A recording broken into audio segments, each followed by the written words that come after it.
Olá a todos, começamos o programa Ponto de Vista, que hoje recebe aqui o especialista em segurança, um dos fundadores do GAT de São Paulo, Diógenes Lucas. Muito obrigado por ter aceitado nosso convite.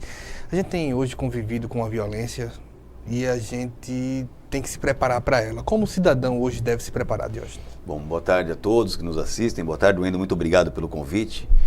A segurança é um tema muito importante, não é por acaso que o legislador constituinte, já em 88, colocou o tema segurança pública na Constituição Federal, no artigo 144, e sabiamente foi colocado pelo legislador constituinte que a segurança pública é um dever do Estado, mas direito e responsabilidade de todas as pessoas. Então, de partida, eu adianto para você e para todos que nos assistem que o primeiro passo, o passo mais importante que nós devemos adotar é essa parceria, primeiro da sociedade com os órgãos policiais e o papel do cidadão enquanto protagonista da questão de segurança. Não dá mais para nós termos um cidadão que age de forma simplista da seguinte maneira: ora, eu pago os meus impostos e o governo e a polícia têm que cuidar da minha segurança. Eu ouso dizer que isso não acontece aqui, não acontecerá aqui, não acontece em nenhum país do mundo, inclusive aqueles cuja questão da violência urbana tem cenários muito mais favoráveis quando comparados ao Brasil. É importante o cidadão ter em conta que a polícia não é onipresente e não é onipotente, assim como o governo, ou seja, não estão em todos os lugares ao mesmo tempo e não podem tudo. É importante o cidadão também se conscientizar de que uma parte significativa da segurança está na sua própria atitude, no seu próprio comportamento, seja para diminuir as suas vulnerabilidades, seja também em parceria com os órgãos instituídos para melhorar no conjunto as questões da segurança e diminuição dos índices criminais. Hoje, quando se fala desse cidadão numa democracia colaborativa, de um cidadão mais participativo nesse ponto, você acredita que a comunidade ou as comunidades no Brasil têm hoje preparo para apresentar soluções de segurança? Eu diria para você, eu estou há 37 anos nessa área, eu entrei na polícia com 15 anos de idade, eu fiquei 30 anos na Polícia Militar de São Paulo, toda a minha carreira foi voltada a isso. Em 2010, depois de 30 anos, eu saí, hoje continuo como um consultor, como um comentarista, analista de segurança, e eu estou contando essa pequena história pessoal para falar uma única coisa, uma constatação. Eu tenho comigo, observando essa trajetória de 37 anos, que o brasileiro é mal educado em segurança. Essa é a nossa realidade.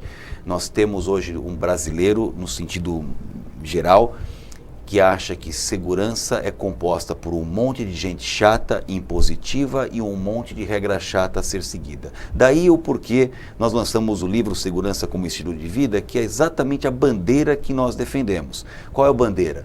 De pôr a segurança como algo a mais na sua vida, como qualidade de vida, como estilo de vida, e incorporar algumas condutas de segurança no seu dia a dia para diminuir as suas vulnerabilidades. Esse é o nosso desafio.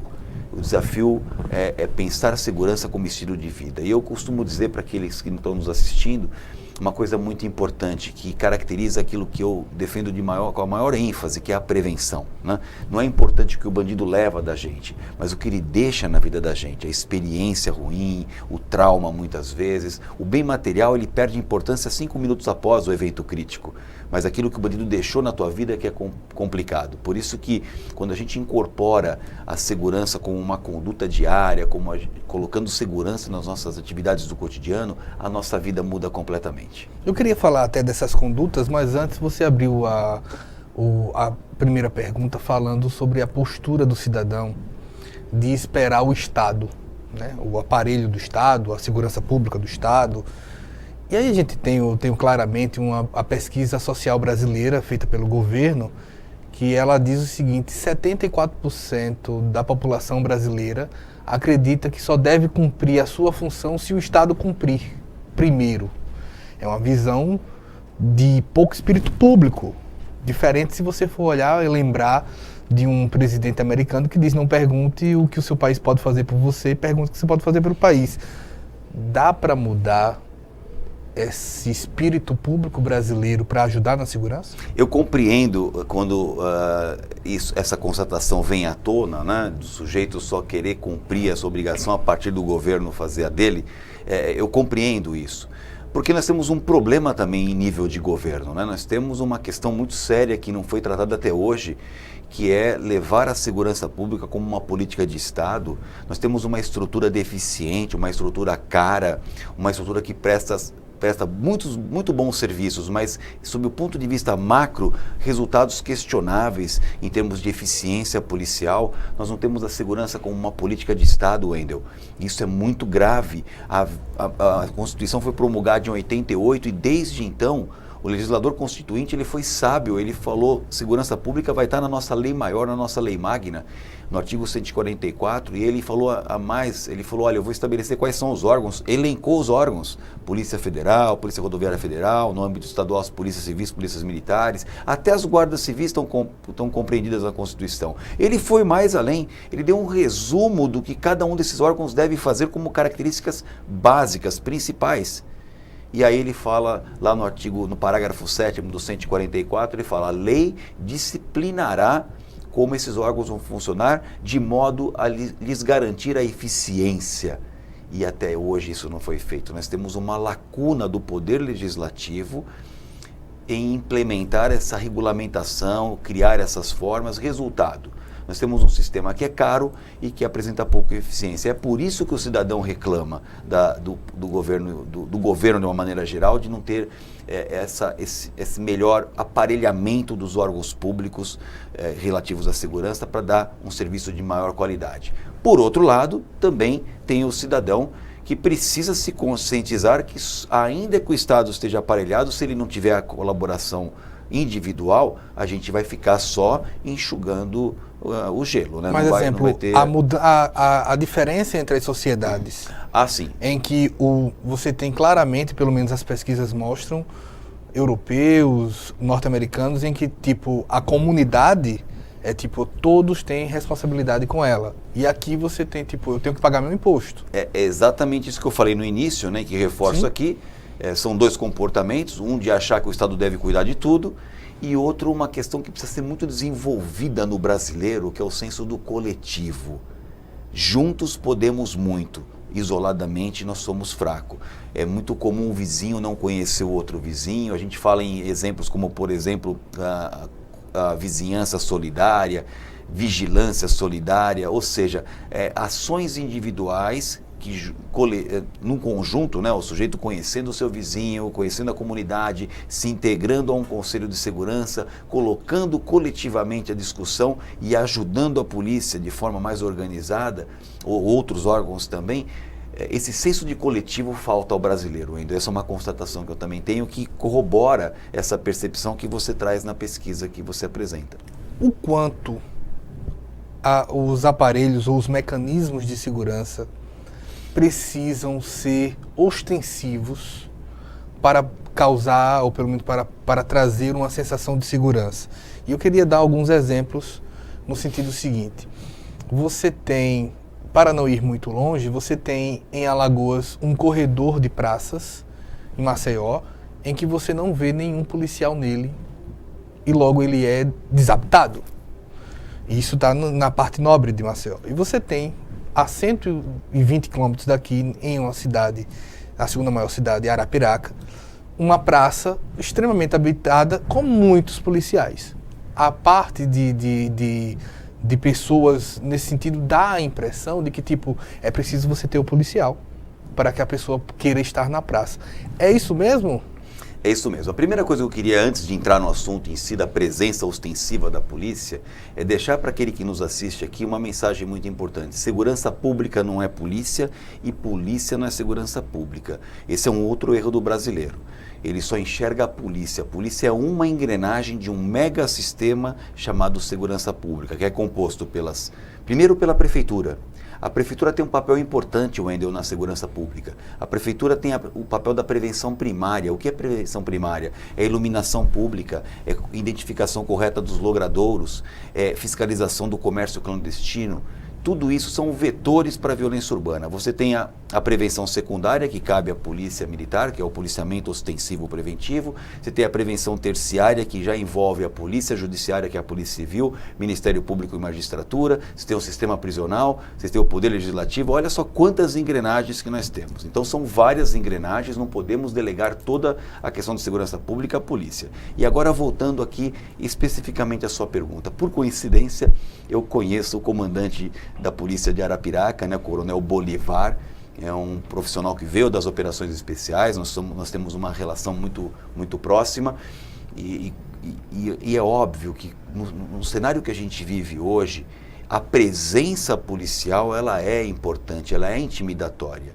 E aí surge uma novidade que eu quero compartilhar aqui, que até as polícias militares custam acreditar nisso.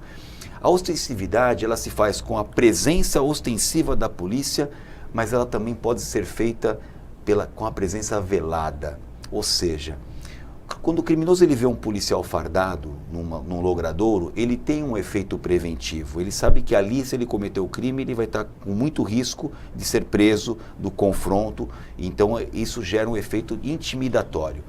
Agora, também é um efeito preventivo, que é a função da polícia militar, o chamado policiamento velado. Ele não vê o policial, mas ele sabe que o policial está ali naquelas redondezas. Acontece muito nas grandes capitais do mundo, como Paris, no metrô de Nova York, no metrô de Londres. Você sabe que tem, você não está vendo. Igualmente gera um efeito preventivo.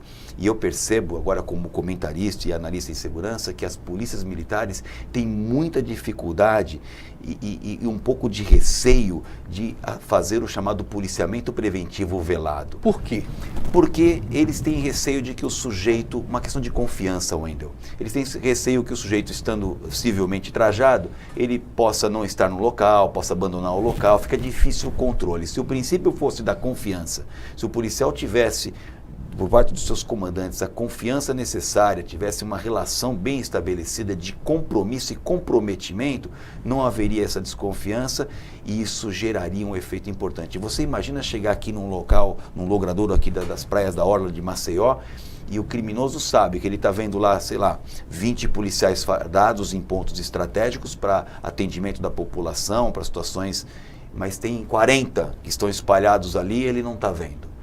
Se coloque na condição do criminoso, vê se ele se sente à vontade de assaltar, sabendo que aquele ali pode ser um policial que está ali disfarçado, está andando como, né, de uma maneira não ostensiva, tem um efeito preventivo enorme. Infelizmente, por questões de confiança, por questões de romper paradigmas, né, da polícia ostensiva sendo sempre uniformizada, não. E em alguns estados, pasme você, até conflitos entre as polícias estaduais, Polícia Civil e Polícia Militar, porque um pode achar que o outro está querendo invadir o território e não tem nada a ver. Uma coisa é você estar como um policial civil fazendo um trabalho de polícia judiciária numa investigação, outra coisa é você estar como policial militar, à paisana, ali fazendo um policiamento preventivo velado. É muito importante isso. É uma dica que no fica caso aí. de uma praça, por exemplo, a guarda municipal poderia ser utilizada? Não tenha dúvida. Inclusive a legislação fala sobre isso daí. As guardas municipais, elas servem para proteger os próprios municipais. O que são próprios municipais? Essa é a expressão da lei. São as praças, cemitérios, escolas municipais, estabelecimentos públicos municipais. A Guarda Civil tem esse papel. E armada?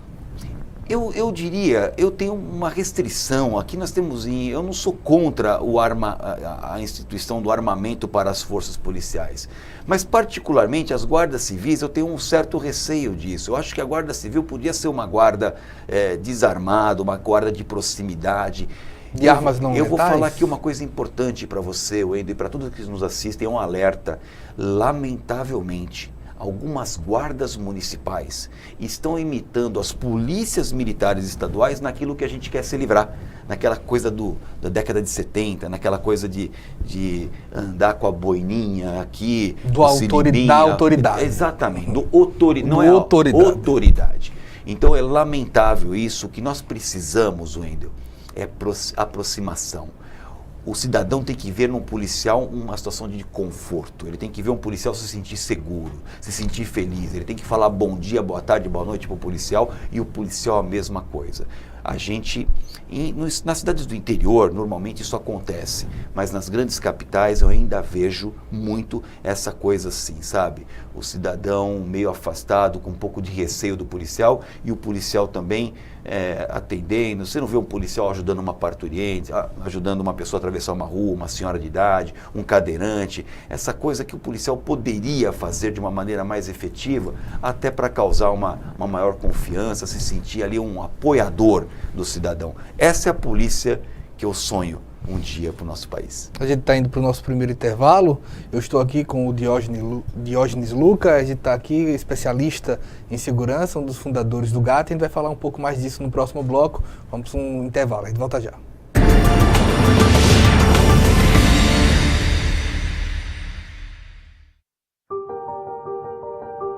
Nous avons demandé à des enfants de jouer à un célèbre jeu de société. Normalement, les règles sont les mêmes pour tous.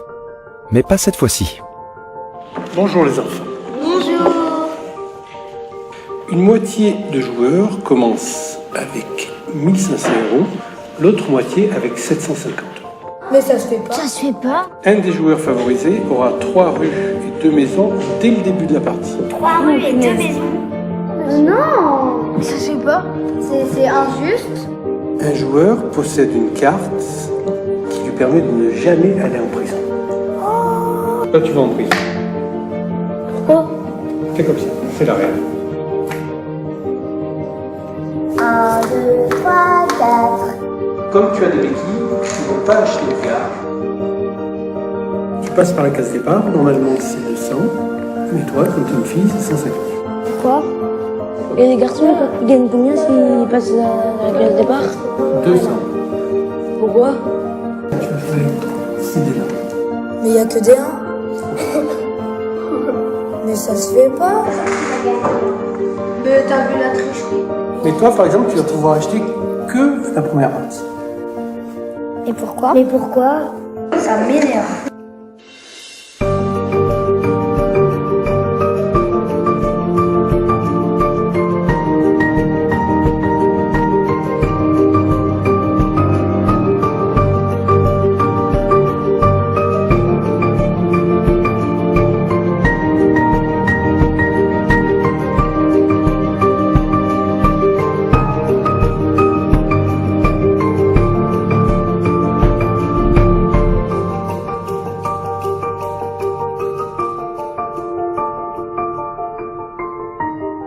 Mais les nouvelles règles, je crois qu'elles sont pas très justes en fait.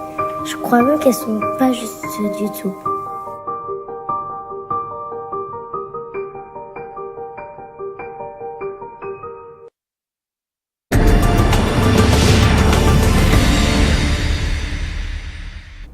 Voltamos com o programa Ponto de Vista. Estou aqui com o especialista em segurança Diógenes Luca. E a gente estava falando sobre ações, como o papel do Estado nesse sentido. Alagoas já figurou, principalmente Maceió, como o estado e a cidade mais violenta do Brasil. Hoje está entre 5ª, 10ª cidade.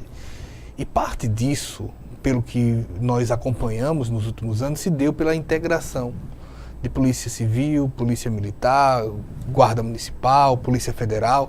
Todos se uniram e se reúnem de forma frequente. O quanto é importante, e se você vê se isso daí é sempre necessário, integração entre os mecanismos de defesa. Olha, como eu disse para você, eu estou nessa área há muito tempo, né? Quando eu entrei na polícia em 1980, década de 80, cada um funcionava com o seu jeito e a integração é uma palavra que não existia. Graças a alguns eventos que nós tivemos aqui, em particular a Copa do Mundo, eu acompanhei bastante a estrutura de segurança da Copa do Mundo e depois dos Jogos Olímpicos. Tivemos 2 eventos praticamente seguidos, distanciados apenas 2 anos. Então nós fomos obrigados a fazer um trabalho em conjunto, um trabalho cuja a palavra integração fazia parte do repertório. Eu nunca vi falar tanto em integração por conta desses 2 eventos que nós tivemos recentemente. Isso ajudou demais e só funciona de forma integrada. Nós já vencemos a barreira de deixar de entender que integração é importante. Hoje todo mundo já entende. E já entende da seguinte maneira: entende que integração não é entregação. Integração que é? É trabalharmos juntos, cada um respeitando a sua atribuição, cada um respeitando o seu limite. Cada força tem a sua particularidade, inclusive legal. Mas a gente pode trabalhar juntos, a gente pode compartilhar informações, a gente pode integrar os nossos esforços. Há muito por fazer, mas eu devo falar que foi feito um trabalho bastante interessante de integração e fico feliz quando você me afirma que aqui em Alagoas, hoje, há reuniões constantes da Polícia Militar com a Polícia Civil e com as guardas municipais. E eu vou fazer mais uma sugestão aqui, aproveitando a minha experiência e agradecendo já mais uma vez o convite.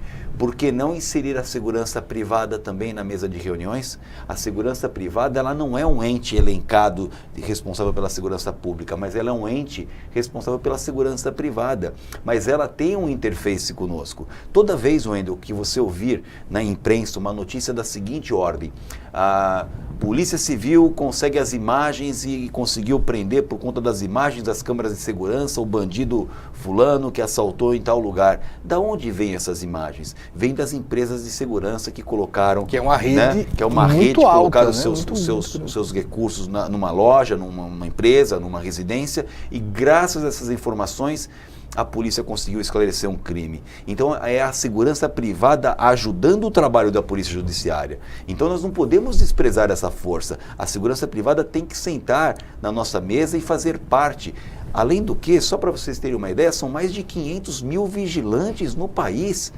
São 500 mil profissionais que não são policiais, mas têm uma noção de segurança, podem ser elementos de informação, têm um olhar um pouco mais clínico para passar uma informação mais qualificada para a polícia. Eles têm que sentar na mesa. E sentar na mesa, Polícia Militar, Polícia Civil, Polícia Técnico-Científica, Guarda Civil, Segurança Privada e outros que orbitam nesse setor, me refiro aí às guardas como, por exemplo, a Guarda Ferroviária, assim, a Polícia do Legislativo, que tem alguns outros órgãos. Quem tem algum tipo de atribuição de segurança pode sentar junto à mesa e todos, integrados, juntando seus esforços, podem produzir um resultado melhor para a sociedade. A integração não se dava, Diógenes, porque, é uma avaliação que eu peço, cada setor, cada polícia se via como o conhecimento que ela tinha pertencia apenas a ela? Eu diria que era mais uma questão de vaidade e defesa territorial que eu falo no sentido da própria instituição, defesa, uma visão muito mais corporativista e vaidade do que qualquer outra coisa. Isso aconteceu e acontece no país inteiro. Nós estamos vendo algumas iniciativas que estão rompendo essa estrutura, quebrando esse paradigma. E por que isso está acontecendo? Porque a sociedade não aguenta mais. E nós percebemos, né, os governos têm percebido que se não juntarem os seus esforços, né, nos 3 níveis, me refiro ao governo federal, estadual e municipal e todos os órgãos elencados em cada uma dessas esferas, a gente vai perder essa batalha para a criminalidade. Então não tem mais sentido. Houve já uma consciência nesse sentido, mas o que acontecia no passado eu qualifico com 2 motivos principais. Primeiro, uma falta de visão, né? E outro, uma defesa mais corporativista, de cada um querer cuidar do seu quintal e sem uma atenção àquele que paga os impostos e cuida dos nossos salários, que é o cidadão. Antes de falar até integração, muito se falava em desmilitarização. Como você vê esse processo? Isso é o tipo da bobagem que é falada muito quando acontece um tipo de problema na instituição policial militar, como é o caso, por exemplo, de uma greve, ou quando acontece algo de uma violência exagerada por alguma ação policial mal sucedida. Surgem aqueles que a busca de luz, a luz desta câmera que nos filma ou do nosso refletor aqui. Eles querem mais luz, querem produzir mais calor do que efetividade. Essa é uma bobagem. Não tem o menor problema a polícia ser militarizada. A polícia militar, por exemplo, ela não tem nada a ver com a polícia militar do regime de exceção que nós tivemos aqui no nosso país. Hoje toda a formação policial é muito voltada a ser uma polícia legalista, uma polícia que preserva a ordem pública, uma polícia comprometida com os direitos humanos. É claro que nós temos algumas pessoas que têm desvio de conduta, desvio de caráter, e como acontece em qualquer segmento, mas a instituição policial é importante essa questão da militarização. E eu digo por quê? Porque ao militar estadual é proibida a sindicalização e a greve. Então, quando nós temos essa proibição, isso torna esse serviço um serviço permanente.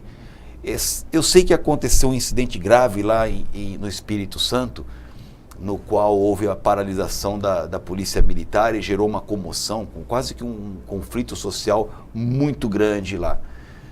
Mas essa garantia da proibição de fazermos greve e de sindicalizarmos os militares estaduais é uma garantia importante para a sociedade. Sem contar que a estética militar, feita da maneira correta, ela é muito salutar. Essa disciplina é muito salutar para quem possui armas e vai estar em defesa da sociedade. Eu, particularmente, sou um defensor de que continue nesse cenário, que as condutas inadequadas sejam corrigidas, isso é muito importante, mas não há que se falar em desmilitarização das polícias, porque não é esse o nosso problema. Você vê avanço, você vê, ou se era necessário avançar, mas você vê avanço na cabeça desse policial? Eu vejo um avanço, mas vejo um avanço que não está na velocidade que precisa ter frente às mudanças sociais que ocorrem muito rapidamente, né? Eu lamento que isso aconteça, eu tenho uma visão muito otimista com relação ao país, mas muito pessimista em relação à segurança pública. Acho que nós vamos piorar ainda mais. A segurança vai ocupar o discurso do cidadão como primeiro grau de ansiedade e de expectativa daquilo que melhora, para depois o Poder Legislativo e as autoridades, de uma maneira geral, começarem a dar tratamento no assunto. E a primeira coisa a fazer é ter o governo federal como protagonista da segurança. E eu nem vou chamar de segurança pública, que eu acho um nome inadequado, tem que ser o Ministério da Segurança Interna. E aí quem compõe esse ministério?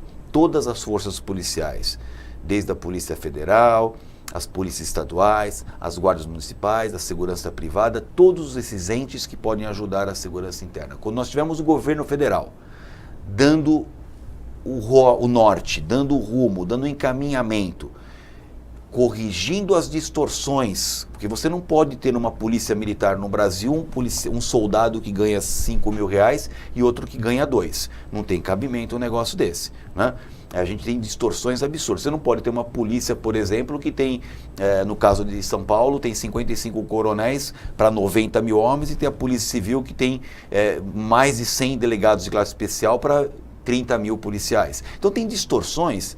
Tem polícias que fazem o que eu chamo de expediente corrido, né? Das 7 às 13 horas. Meu Deus do céu, até quando a gente vai trabalhar dessa forma, né? Tem polícias que estão pensando em recuperar e trazer para os seus quadros pessoas que já foram aposentadas e querem voltar ao serviço ativo, dando uma complicação enorme na carreira. Ou seja, a falta de um maestro para poder coordenar todo esse sistema faz com que nós tenhamos vários tipos de distorções, e aí acontece perda de eficiência, perda de gente muito boa que poderia estar nos quadros, vai procurar outras carreiras mais organizadas, e quem paga com isso é a população. Portanto, eu diria que o caminho para nós resolvermos isso são dois. Primeiro, o governo federal, um maestro, assumindo essa estrutura chamada segurança interna ou segurança pública, pode ser também, e sendo aquele que dá o norte, os estados mais ou menos encaminhados dentro de um sistema. Esse é um aspecto importante. E o segundo aspecto, né, nós valorarmos um pouco mais a questão da segurança, envolvermos o cidadão de forma mais próxima dessa questão, para que isso possa gerar um resultado um pouco melhor em termos do controle dos índices criminais. A gente tem dados aqui também que 80% dos homicídios em Alagoas têm relação com o tráfico. Isso daí é uma questão muito semelhante em outros estados. Como lidar na parte de segurança pública com esses dados, uma vez que você tem índices, exemplo, aqui em Maceió, é considerada uma parte nobre da cidade, a parte da orla. E o índice de assaltos e homicídios é comparado a países europeus. Mas se você vai à periferia, é comparado à cidade de guerra. Como lidar com isso?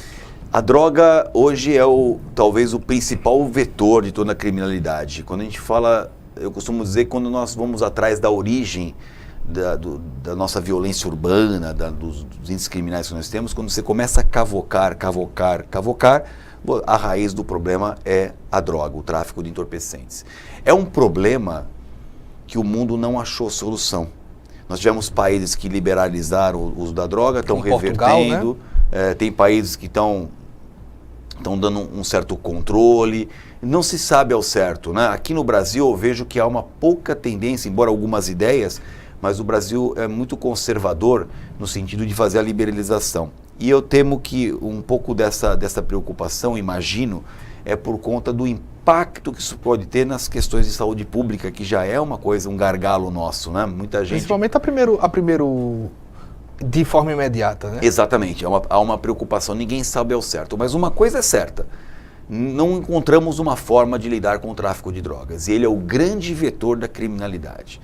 E aí o que acontece? É uma lei de mercado, só tem todo esse impulso, esse mercado, porque há um grupo de consumidores enorme aqui. O Brasil não é mais apenas rota de tráfico, nós somos consumidores. Um dos maiores consumidores de crack do mundo, um dos maiores consumidores de maconha e cocaína do mundo. Então nós temos uma hipocrisia social também muito grande por conta do excesso de consumo que gera um negócio tremendamente lucrativo. Eu sinceramente não sei qual que seria o melhor caminho para nós partirmos por uma tendência de liberalização e no sentido de ter maior controle ou de continuarmos como está. Uma coisa é certa, o modelo que nós temos hoje não está dando certo. O modelo de encarcerar pessoas por conta de drogas, coisas dessa natureza, está superpopulando as nossas cadeias e nós estamos deixando de prender criminosos que praticam crimes graves, como crimes contra a vida, roubos, homicídios, e deixando um monte de gente lá que está punido, sobretudo mulheres que são punidas por conta de tráfico de entorpecentes. Talvez seja a hora de nós repensarmos o nosso modelo. Acho que tem que chamar a sociedade para poder conversar, verificar qual que é a nossa investidura nesse tema, mas uma coisa eu posso falar, o tráfico de drogas é um grande vetor que impulsiona não só o crime de tráfico, mas uma série de outras coisas, porque o tráfico de drogas gera lavagem de dinheiro com posto de gasolina irregular, com transporte clandestino, com outros negócios irregulares, tráfico de armas. Há uma associação muito grande já hoje que preocupa os especialistas, e essa é a minha especialidade também, com relação a essa parceria entre os traficantes de drogas com os traficantes de armas e com o terrorismo internacional. Então já há estudos, eu acabei de voltar de Israel, no qual os especialistas em terrorismo estão percebendo que há já uma parceria dos terroristas, sobretudo do Estado Islâmico, para se aproveitarem das rotas já estabelecidas de tráfico de drogas para traficarem armas e produzirem também os seus interesses terroristas com atentados terroristas. Portanto, é preciso atentar para essa questão, achar um mecanismo de minimizar esse problema, porque o tráfico de drogas, de fato, é um vetor importante e tudo que o cerca para o aumento da criminalidade. Estamos indo para o nosso segundo intervalo. Eu estou com Diógenes Luca, ele que é especialista em segurança, um dos fundadores do Grupo de Ações Táticas Especiais da Polícia Militar de São Paulo, autor do livro O Negociador e Diário de um Policial, Submundo do Crime, narrado por um comandante do GAT. Tem o mais recente também, que é Segurança e Estilo de Vida. Que é o Segurança e Estilo de Vida. A gente volta já para falar mais sobre o assunto.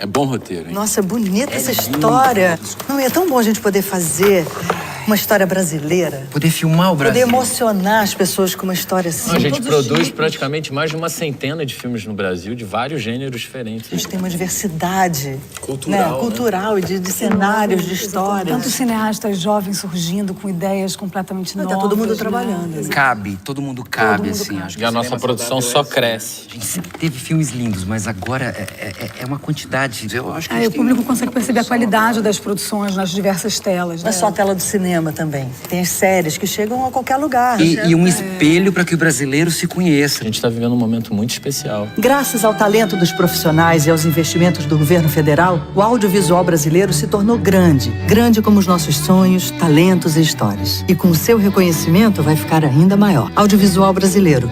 Grande como o Brasil. Assista, recomende, valorize o que é seu. Ancine e Governo Federal.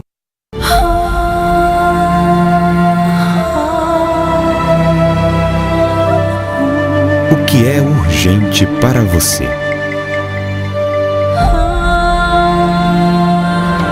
Para muitas famílias, a prioridade é ter o que comer.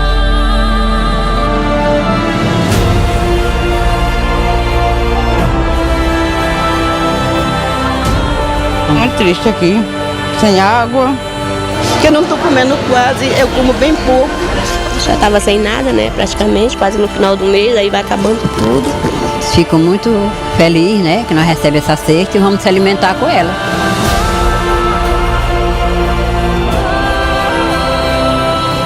Quando a LBV chamar, diga sim.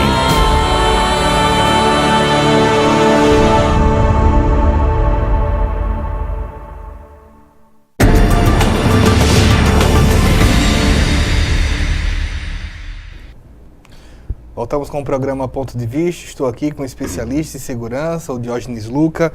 Qual o papel, Diógenes, da polícia técnica, da perícia nesse processo de segurança pública? Nossa, a perícia tem um papel importantíssimo, né? A perícia, ela atua entre a atividade de polícia, da polícia militar, que é uma polícia ostensiva preventiva, que tem o papel de prevenir, mas também da chamada repressão imediata, é aquele que é levado preso, né?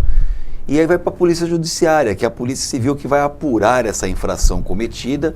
E aí, nesse momento, surge o papel da nossa polícia técnico-científica, que é responsável por dar qualidade no instrumento probatório, né? Que quando você tem um crime, você tem o autor, a prova, né? É muito importante ter uma prova substancial, uma prova consistente, e a polícia técnico-científica, ela tem esse papel de fazer a apuração no sentido de qualificar a prova, recolher as impressões digitais, fazer as perícias técnico-científicas, né, para poder dar qualidade para essa prova. E aí esse inquérito vai ser bem instrumentalizado com o fato, o autor e a comprovação por meio das provas. E vai para o Ministério Público já bastante consistente, com uma prova adequada, bem produzida, periciada, né? Isso facilita o trabalho do Ministério Público em avaliar e, obviamente, oferecer ou não a denúncia de acordo com a consistência desse aparato todo. A polícia técnico-científica é muito importante no trabalho policial, ela é indispensável ao trabalho policial, e eu reputo, assim, de muita importância. Nós devemos muito a alguns tipos de perícia hoje que são fundamentais, e faço aqui uma homenagem ao Departamento de Perícia da Polícia Federal, né, vigente, que fruto do seu trabalho consegue aí fazer, né, as comparações das gravações, o recolhimento de impressões digitais e tantas outras coisas que é responsabilidade desses brilhantes profissionais que hoje compõem os quadros da Polícia Técnica e Científica espalhados Brasil afora. Em termos de estados, como é que está o nível na tua avaliação? Eu não conheço todos os estados, né? Em São Paulo, eu posso dizer para você que nós temos excelentes profissionais, mas eu questiono muito a estrutura da Polícia Técnico-Científica. De certa maneira, eu acho que é preciso ter um maior investimento tanto na formação de novos quadros de efetivo, como também de novos e importantes laboratórios. Algumas coisas são muito importantes, em alguns aspectos a gente está em igualdade com os melhores países do mundo, mas existem alguns gargalos, sobretudo de atendimentos simultâneos, de equipe de mão de obra, né? Nós temos aí, por exemplo, na Polícia Civil de São Paulo, vergonhosamente, o último concurso foi em 2013. Nós temos pessoas que passaram no concurso de 2013 e não foram empossadas. Aí o que acontece? Você tem esse gargalo de concurso, você faz com que os que estão, estou falando de delegados de polícia para dar um exemplo, e não é diferente na Polícia Técnico-Científica, né, os concursos públicos. A Polícia Militar de São Paulo sofre um pouquinho menos com isso, mas já tivemos problemas. Quando você deixa um ano sem fazer concurso, a sua capacidade de formação não muda do ano para o outro. Você forma, por exemplo, 2.000 soldados no ano, são 2.000 soldados. Do 2.100 você não consegue formar. Se você fica um ano sem formar, no ano seguinte você tem que formar 4.000, você já não consegue. Então você demora anos para conseguir reequilibrar aquele buraco que ficou. Você pode imaginar a Polícia Civil de São Paulo, que teve o seu efetivo reduzido, e a população de São Paulo aumentou, e a Polícia Civil diminuiu de tamanho, e estamos desde 2013 sem concurso para delegado de polícia. E eu estou dando um exemplo da minha área, mas ele serve para muitos outros estados, né? Então nós temos um gargalo. E nesse aspecto a Polícia Técnico-Científica padece desse mesmo problema de formação de quadros e também de alguns laboratórios importantes que podem ser necessários. Cada estado pode ter uma diferença, mas assim, em geral, posso afirmar que precisa ter um olhar mais atento para recompletar esse efetivo e dotar de orçamento necessário para que os laboratórios sejam mais amplos frente às nossas necessidades. Você foi um dos fundadores do Grupo de Ações Táticas Especiais da Polícia Militar de São Paulo, de 1988, temos aí quase 30 anos, certo? Exatamente. O que mudou de lá para cá? Mudou muita coisa. Eu tive tenho muito orgulho, porque eu fui fundador do GAT. O GAT, quando foi criado, a sociedade não estava preparada para ter um GAT, e nós cometemos muitos erros. Eu costumo dizer que a gente tinha uma formação muito inapropriada para aquilo que era um GAT. Durante muito tempo a gente atuava com ocorrência com reféns localizados. O sujeito vai fazer um assalto, não deu certo, faz o refém com o propósito de proteger a própria vida, estabelece aquele cerco, aquela negociação toda. E eu costumo dizer que nós tínhamos, e eu ajudei a fazer isso porque era assim que nós pensávamos à época. A gente ia para pegar o bandido, se desse para salvar o refém, ficava feliz também, sabe? Era essa a realidade, né? Ou seja, uma polícia de quinta categoria. Mas passados alguns anos eu voltei para comandar o GAT e na minha gestão a gente mudou isso. A gente passou a entender que o nosso cliente naquela operação era o criminoso. O refém é o nosso objetivo, mas com quem a gente negocia com o criminoso. E o criminoso é o nosso cliente e não confiava na gente. E na minha gestão eu inaugurei um novo modelo. Eu falei, a partir de hoje nós vamos trabalhar forte até o dia que o nosso cliente, o criminoso, confie em nós. E foram 7 anos de trabalho, Wendel, 7 anos duro, até o dia que nós conseguimos ressignificar em São Paulo a visão do GAT por parte do criminoso. E como foi que fez? Foi muito difícil. Foi tijolo por tijolo, operação por operação, cumprindo aquilo que a lei determina, sem rasgar, voltar atrás da nossa palavra, prometendo aquilo que nós poderíamos cumprir. Uma série de situações foram colocadas para a gente e aos poucos os criminosos, mesmo os criminosos muito duros, entenderam que o que o GAT fala, a palavra não faz curva. Então nós conseguimos ter um apreço até dos criminosos. Quando o GAT chegava, no começo, era um motivo de tensão. Quando o GAT chegava na minha gestão e depois os que me sucederam continuaram no mesmo rumo, o GAT é um motivo de tranquilidade. Sabe que, óbvio, a gente vai tentar resolver na negociação e não tem nada que seja feito que a lei não permita. Então o criminoso vai sair dali, ou ele vai para o cemitério ou vai para a cadeia. Não tem outra escapatória.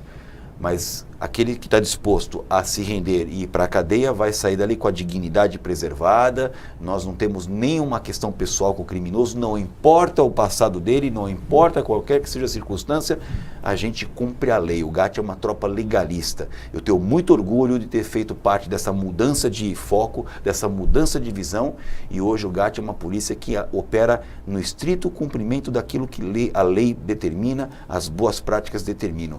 Nós não temos nem aí se o bandido... Para nós, essa expressão bandido bom, bandido morto, é uma expressão descartada.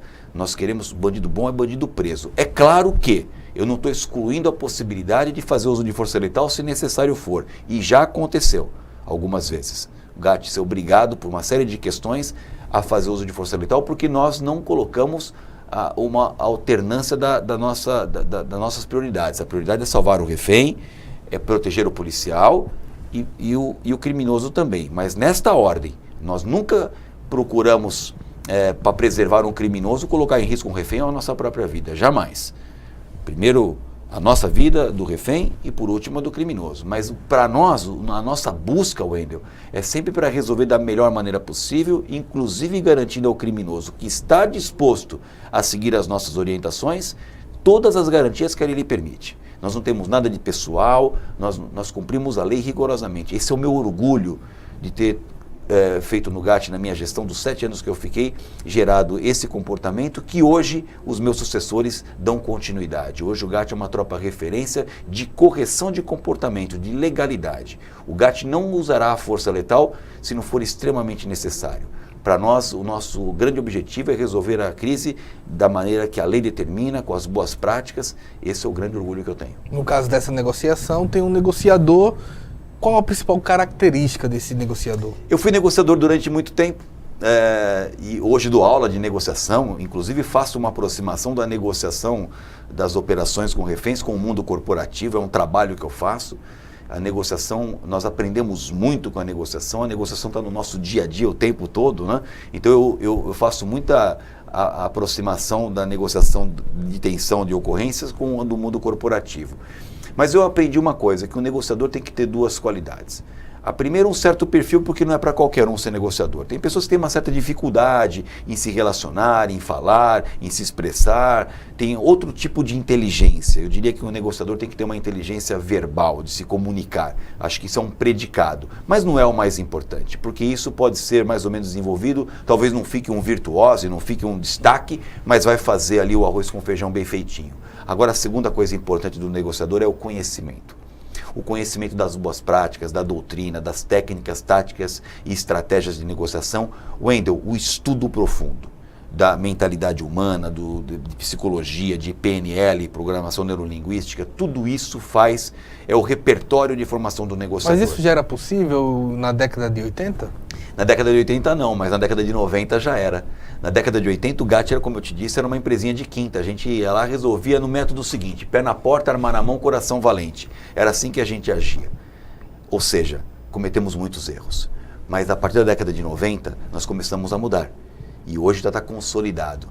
A década de 90 foi uma década muito apropriada. Eu fui para Israel em 90, fui para os Estados Unidos, eu fui para a Argentina, eu fui para a Índia, eu fui para uma série de países, para a Itália, e então ficou muito mais fácil conhecer novas técnicas, se apropriar, e aqui o Nordeste em particular tem uma diferença muito interessante do Sudeste, é uma coisa curiosa que pouca gente sabe.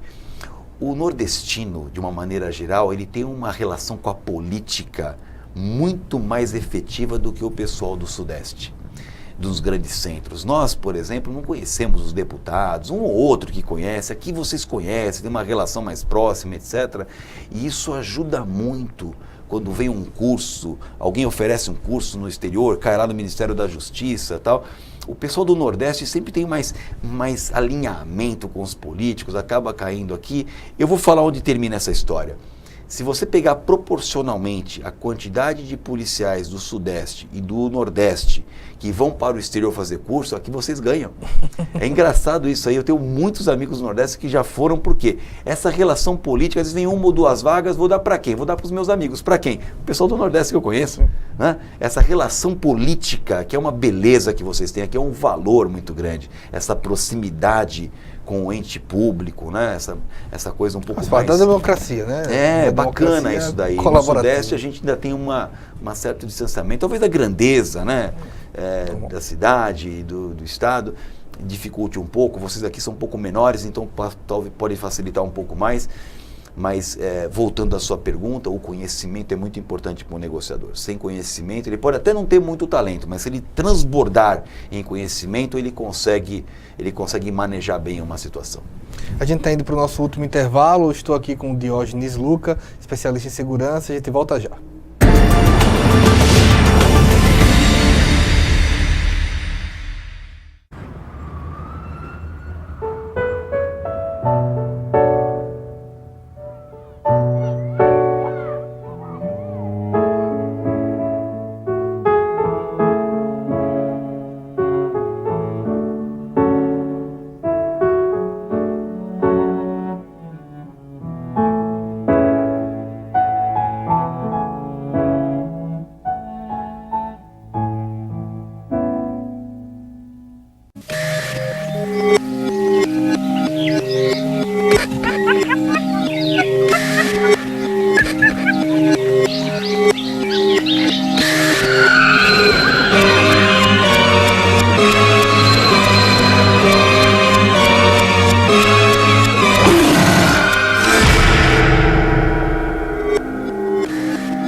Voltamos com o último bloco do programa Ponto de Vista. Eu estou aqui com o especialista em segurança Diógenes Luca. A gente está falando aqui de um ponto de segurança, Mas um ponto que no nosso Congresso Nacional, sempre volta é a questão do armamento, do desarmamento.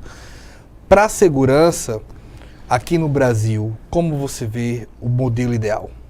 Olha, foi muito curioso essa história, a resposta vai ser um pouco longa, né? Eu sou muito feliz que quando houve o referendo, não sei se vocês lembram, tinha duas opções, você é a favor ou contra a fabricação, comercialização e porte de arma. E o povo, graças a Deus, decidiu que aqui no Brasil pode continuar fabricando, comercializando e portando arma. Então isso foi muito importante. E por que eu acho muito importante isso? Porque o Estado não tem o direito de obrigar você a não poder se autodefender caso você queira. O Estado não tem capacidade de proteger a gente da maneira que a gente imagina e gostaria, então não pode tampouco tirar o nosso direito à autodefesa. Sou totalmente contrário a isso. Uma vez fui questionado por um repórter que sabe o meu ponto de vista em relação a isso, e ele me disse assim: Luca, mas um país armado é um país perigoso. E eu respondi imediatamente: então a Suíça deve ser um país muito perigoso, porque lá todo cidadão tem uma arma em casa. E obviamente acabou a conversa aí, né? Porque não é esse o problema. Tampouco poderíamos estar como estávamos no passado, Wendel. No passado, o porte ilegal de armas era uma contravenção penal, punida com multa ou prisão simples, uma coisa ridícula, frente à gravidade que é portar uma arma. E aí surgiu a nova lei, a Lei de Armas. A Lei de Armas foi excelente. A Lei de Armas, ela criminalizou o porte de armas, o porte ilegal de armas. Uma pessoa hoje que é pega portando uma arma, se for de uso permitido, ela é presa. E a arbitrada da fiança responde. Mas se for de uso não permitido, uma arma de uso restrito, vai para a cadeia inafiançável. A pena é dura, a consequência é grande, foi ótimo.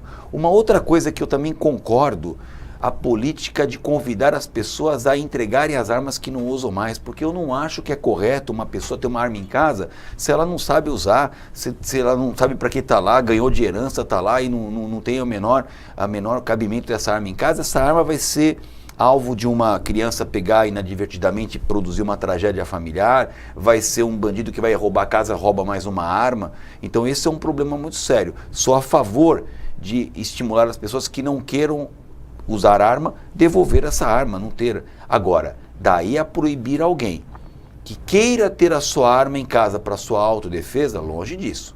Então, qual que é a meu posicionamento? O cidadão, por exemplo, ele mora num sítio e acha que nas condições que ele vive é importante ter uma arma em casa. Está disposto a pagar a taxa, está disposto a fazer o teste psicológico, tem todos os predicados, não tem antecedentes criminais, tem mais de 25 anos e está disposto a cumprir todas essas etapas que são rigorosas, não são poucas, para comprar a arma. Vá em frente, compre a sua arma e deixe na sua casa para sua autodefesa. Guarde direitinho, você vai ser instruído, etc. Lá, eles avaliam todas essas questões. Além disso, eu quero portar a arma.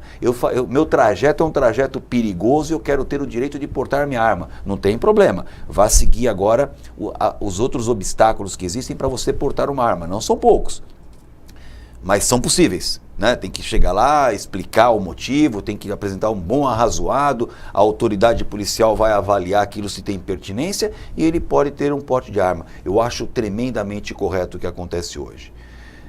E qual que é a minha opção, qual que é o meu ponto de vista de um sujeito andar ou não armado? Depende, cada um escolhe o que quer. Se o sujeito acha que ele tem condições de andar armado, a arma para ele vai seguir todas as regras, que são várias, são difíceis, e quer andar armado, e ele está preparado, a cada 15 dias ele vai lá fazer um testezinho com a arma, ele faz a manutenção da arma, ele atira com a arma, ele está acostumado a andar com a arma, não vejo problema nenhum. Eu sou contra quem? Quem tem a arma e nunca usa, quem tem a arma e está lá como um estorvo, quem quer andar arma para virar um valentão, eu sou contra esse sujeito andar armado. Mas como evitar que aconteçam situações como acontece nos Estados Unidos e em Goiás? Olha, nós não podemos avaliar essa questão, não podemos dar uma definição para a pergunta que você faz com base em 2 episódios. Primeiro que são culturas diferentes. Os Estados Unidos têm uma cultura de armamento, uma cultura de defesa do território, defesa da propriedade muito grande, é uma questão cultural. Eu acho que podem ser feitas novos aperfeiçoamentos na conduta. Por exemplo, hoje nós temos informática o suficiente para poder dar um alarme quando o sujeito compra 15 armas em um mês. Que foi o que aconteceu com aquele atirador lá em Las Vegas. É uma coisa importante, né?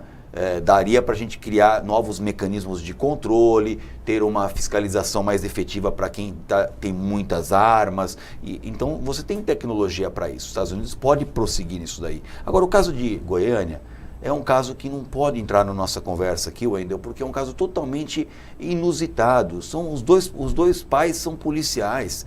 A arma é a ferramenta de trabalho de um policial. O garoto foi lá, pegou a arma da mãe. Mas tendo essa arma dentro de casa, você não abre a possibilidade? Porque eram dois policiais, ou seja, pessoas preparadas para guardar, para não dar acesso. Imagina uma pessoa que não tem esse preparo. Não. Então, é isso que faz parte da opção da pessoa ter uma arma em casa. Tem que, no pacote dessa decisão, tem que ter as suas cautelas respectivas. Olha, você tem um filho que é muito curioso. Primeira coisa que eu faria, se fosse o meu caso, vem cá, ó, essa aqui é uma arma, vamos lá, se você quiser ver como funciona, para mostrar, para tirar a curiosidade.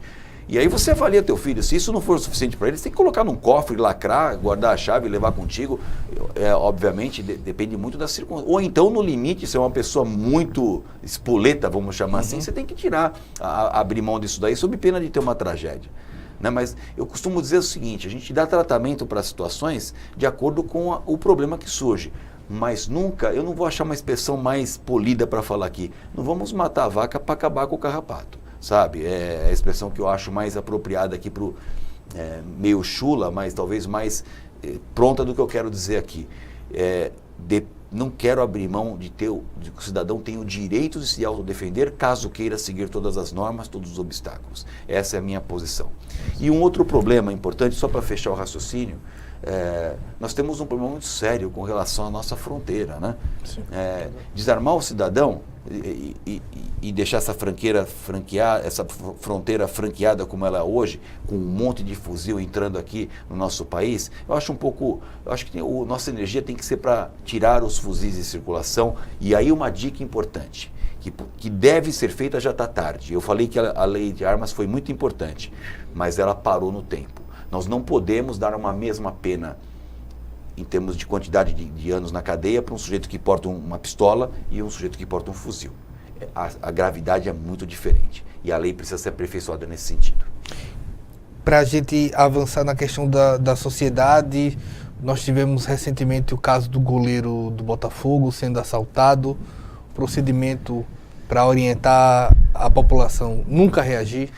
Olha, isso é uma coisa muito importante. Eu tenho feito palestras para expatriados. O sujeito vem morar aqui no Brasil, eu sou chamado para conversar com essa pessoa e há uma dificuldade muito grande das pessoas entenderem. Existe uma diferença entre antecipação e reação. Falei isso muito hoje na palestra que eu dei lá no sindicato dos corretores de seguro. Antecipação é tudo o que você faz antes que o assalto seja anunciado. Portanto, quem está atento, Wendel, percebe os riscos, quem está atento vê a chapa ficando quente e consegue tomar uma atitude, sair correndo, entrar numa loja, sair daquela circunstância de risco. Muitas vezes é possível fazer isso daí. A isso eu chamo de antecipação e eu super recomendo, mas só consegue se antecipar quem está atento. Quem está atento percebe os riscos e consegue tomar uma atitude. Agora, caso isso não seja possível, caso a prevenção tenha falhado completamente, o sujeito chegou aqui, apresentou uma arma para você e falou, é um assalto, ou perdeu, passa o relógio, ou coisas do gênero, a minha recomendação, prestem bem atenção, é essa, mostra as mãos, atende e reza para acabar logo, é o que eu tenho a falar. Muitas pessoas perdem a vida nesta hora do assalto porque não quer dar um celular, não quer dar uma carteira, não quer dar uma bolsa na hora que está rendido. Nesta hora, o criminoso já tem na cabeça que aquele objeto é dele. E se você fizer qualquer movimento brusco, às vezes até por julgamento equivocado do criminoso, precipitação, mau jeito, medo, ele toma uma atitude muitas vezes intempestiva, enlouquecida e surge daí o chamado crime de latrocínio. Portanto, eu recomendo muito para que você que nos assiste hoje, atue forte na prevenção, fique atento, para de ficar no celular desconectado da realidade, porque hoje isso talvez seja o maior vetor para os criminosos oportunistas que estão aí em sua grande maioria.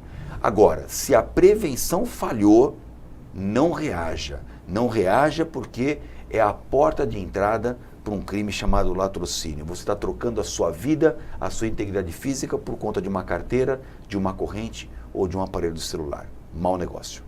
Muito obrigado, Diógenes.